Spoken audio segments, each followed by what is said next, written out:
nine, eight, seven, six, five, four, three, two, one.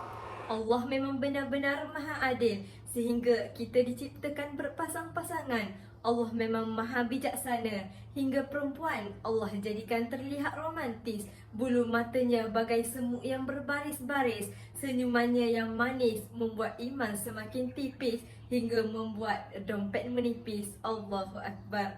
Tapi bagaimana kita dapat berterima kasih dengan semua keindahan ini?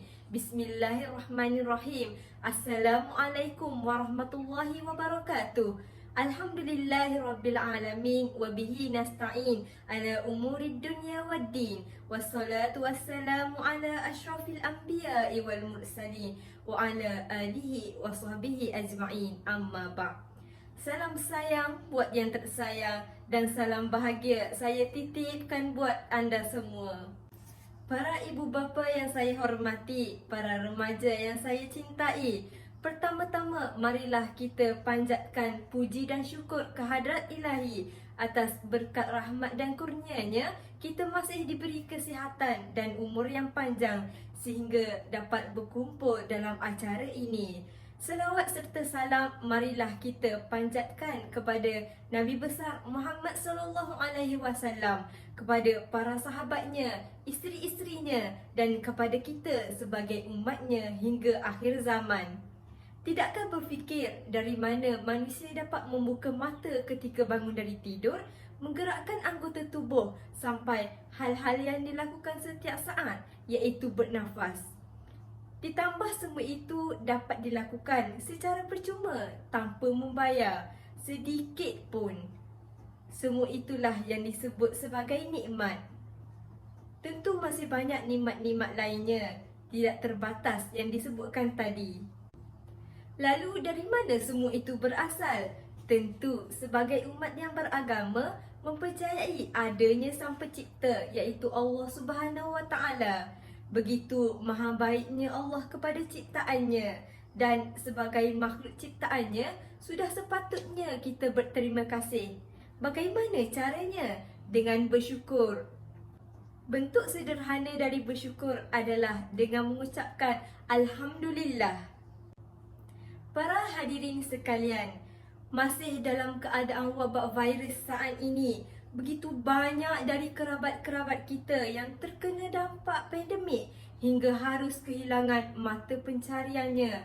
Selain itu, tidak sedikit dari kenalan kita juga yang hampir tiap hari kita mendengar khabar satu persatu di antara mereka harus pulang terlebih dahulu menghadap Allah Subhanahu Wa Taala. Oleh kerana itu, pada kesempatan kali ini, di mana kita masih dalam keadaan sihat dan tidak kurang satu apa pun, saya betul-betul mengajak kepada diri saya sendiri dan kepada para hadirin pada umumnya untuk selalu bersyukur atas apa yang Allah Subhanahu Wa Taala berikan kepada kita semua. Ibu bapa dan para remaja sekalian, Allah Subhanahu Wa Taala telah menghabarkan kepada kita bahawasanya bersyukurlah maka nikmatnya akan Allah tambah, dan jika kita tidak bersyukur maka siksa Allah sangatlah pedih, sebagaimana dalam Al-Quran surah Ibrahim ayat 7 yang berbunyi Bismillahirrahmanirrahim. Wa iz ta'azzana rabbukum la in syakartum la azidannakum wa la in kafartum inna azabi lasyadid. Dan ingatlah ketika Tuhanmu memaklumkan, sesungguhnya jika kamu bersyukur, nescaya aku akan menambah nikmat kepadamu. Tetapi jika kamu mengingkari nikmatku, maka pasti azabku sangatlah berat. Itulah dasar mengapa kita harus bersyukur kepada Allah. Seterusnya, dalam surah An-Naml yang bererti semut, diberi nama An-Naml kerana pada ayatnya menceritakan tentang Raja Semut yang memerintahkan anak buahnya untuk masuk sarang agar tidak terfijak pasukan Nabi Sulaiman alaihissalam. Kaitannya dengan bersyukur atas nikmat Allah terdapat dalam ayat 19 yang berbunyi A'udzubillahi minasyaitonirrajim. Bismillahirrahmanirrahim. فتبسم ضاحكا من قولها وقال رب أوزعني أن أشكر نعمتك التي أنعمت علي وعلى والدي وأن أعمل صالحا ترضاه وأدخلني برحمتك في عبادك الصالحين.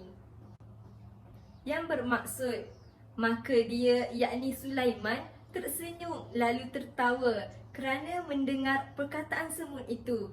Dan dia berdoa, Ya Tuhanku, anugerahkanlah kepadaku ilham untuk tetap mensyukuri nikmat-Mu yang telah Engkau anugerahkan kepadaku dan kepada kedua orang tuaku, dan agar aku mengerjakan kebajikan yang Engkau redai, dan masukkanlah aku dengan rahmat-Mu ke dalam golongan hamba-hamba-Mu yang soleh.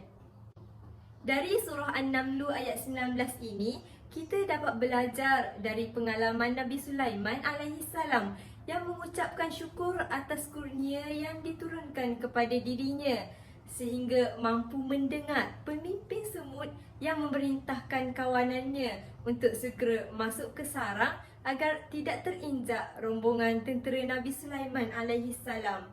Hadirin hadirat yang dirahmati Allah, orang-orang yang bersyukur memiliki kemampuan untuk melihat kenikmatan yang diberi Allah Subhanahu Wa Taala. Tetapi anggapan kebanyakan orang bersyukur kepada Allah hanya perlu dilakukan pada saat mendapatkan anugerah besar atau terbebas dari masalah besar. Hal itu merupakan satu kekeliruan. Nikmat yang dianugerahkan Allah kepada manusia merupakan pemberian yang terus menerus. Hanya manusia sajalah yang kurang pandai memelihara nikmat, sehingga ia merasa seolah-olah belum diberikan satu apa pun oleh Allah. Dalam kehidupan sehari-hari, mungkin kita pernah merenung sejenak tentang betapa banyaknya rezeki yang kita terima dari Allah Subhanahu Wa Taala dalam hitungan waktu, setiap detik, setiap minit dan seterusnya. Tercurah kenikmatan tidak terhenti dari Allah yang berupa hidup, kesihatan, kecerdasan, panca indera, udara yang dihirup. Berapa banyak langkah kaki yang kita gunakan untuk berjalan, berapa banyak energi otak yang kita pakai dan sebagainya. Sungguh banyak sekali nikmat Allah Ta'ala yang kita terima, sehingga terlalu banyaknya kita pun tidak mampu untuk menghitungnya. Hadirin hadirat yang dirahmati Allah, Rasulullah SAW telah mengajarkan kita cara untuk mensyukuri nikmat Allah dalam sabdanya, Unzuru ila man asfala minkum wala tanzuru ila man fawqakum fahuwa ajdaru alla tazdaru nikmatallahi alaikum. Bersyukur ini boleh kita lakukan dengan 3 cara, iaitu yang pertama, bersyukur dengan hati, iaitu caranya dengan ikhlas dan redha atas apa yang Allah berikan. Yang kedua, bersyukur dengan lisan, iaitu dengan selalu berzikir atas apapun yang Allah Subhanahu Wa Taala berikan kepada kita. Biasakan agar lisan kita selalu basah dalam mengingatnya. Yang ketiga, bersyukur dengan anggota badan, iaitu kita bersungguh-sungguh ibadah dan sekuat mungkin menjauhi dari perbuatan maksiat. Ibu bapa dan para remaja sekalian, akhir kata, marilah kita selalu ada dalam ketaatannya. Terlebih lagi saat ini kita masih dalam keadaan mendapat cubaan dari Allah Subhanahu Wa Taala berupa pandemik virus COVID-19 ini. Lihatlah kepada orang-orang yang lebih rendah daripada kalian dan janganlah kalian melihat kepada orang-orang yang lebih atas dari kalian, kerana yang demikian itu lebih patut bagi kalian, supaya kalian tidak meremehkan nikmat Allah yang telah dianugerahkan kepada kalian. Hadirin hadirat yang dirahmati Allah, marilah kita sejenak meluangkan waktu untuk bermuhasabah bagaimana kita memanfaatkan atas nikmat iman, nikmat Islam, nikmat sihat, nikmat kelapangan waktu yang kita dapatkan selama ini. Jom sama-sama kita menadah tangan. Allahumma a'inni ala zikrika wa syukrika wa husni ibadatik. Ya Allah, tolonglah kami untuk selalu ingat kepadamu, untuk selalu bersyukur kepadamu dan untuk selalu memperbaiki ibadah kepadamu. Amin ya rabbal alamin. Dari semua itu dapat disimpulkan bahawa sebagai hamba sudah sepatutnya bersyukur kepada Allah Subhanahu Wa Taala. Dengan bersyukur akan ditambahkan nikmat Allah dan bila sebaliknya siksa Allah amatlah pedih. Demikian yang dapat saya sampaikan.